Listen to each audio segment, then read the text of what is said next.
সকালে ফ্রেশ ট্রেশ হয়ে এসে দেখি আম্মা অনেক কাঁঠাল ভেঙে রেখেছে। তো কাঁঠাল তো আমি সচরাচর বেশি একটা পছন্দ করি না, তারপরে এই গাছের কাঁঠাল আমার খুব পছন্দ।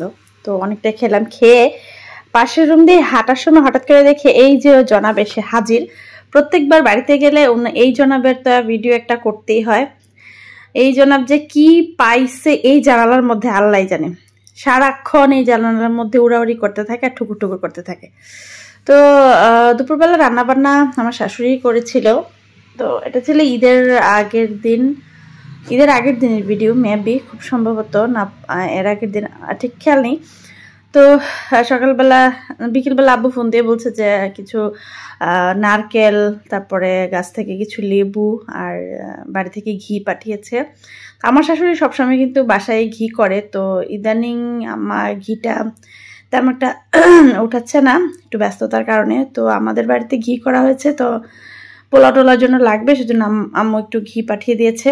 তো নারকেল, আমার শাশুড়ি আবার নারকেল গাছ নেই, আমাদের গাছ আছে। তো আমাদের গাছে ওরকম একটা হয় না, হলেও যে কাঠবিড়ালি আর ইঁদুর অনেকটা নষ্ট করে ফেলে ছোট থাকতেই। তো তারপরে কিছু থাকে, পাশাপাশি গ্রাম হওয়াতে অনেক কিছুই আসলে খুব সহজে নিয়ে আসা যায় বাবার বাড়ি থেকে শ্বশুর বাড়িতে, বা শ্বশুর বাড়ি থেকে বাবার বাড়িতে নিয়ে যাওয়া যায়।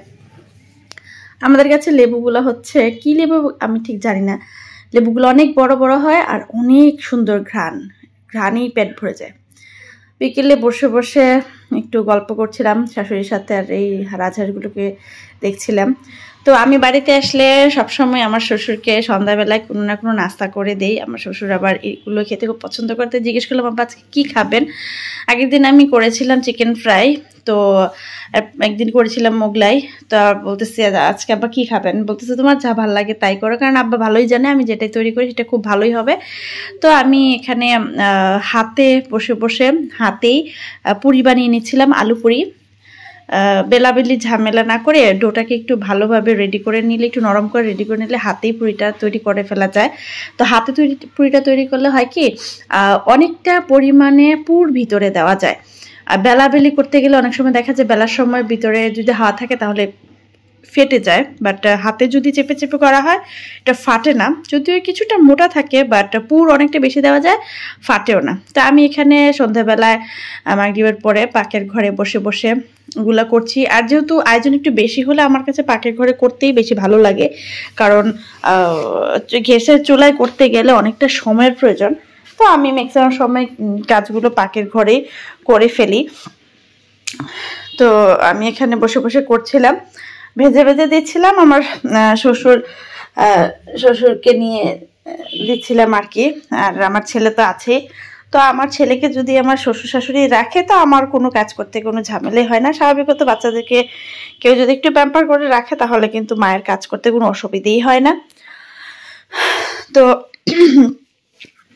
আমার আবার পুরিটা করতে ভীষণই ভালো লাগে, বিশেষ করে আলু পুরি।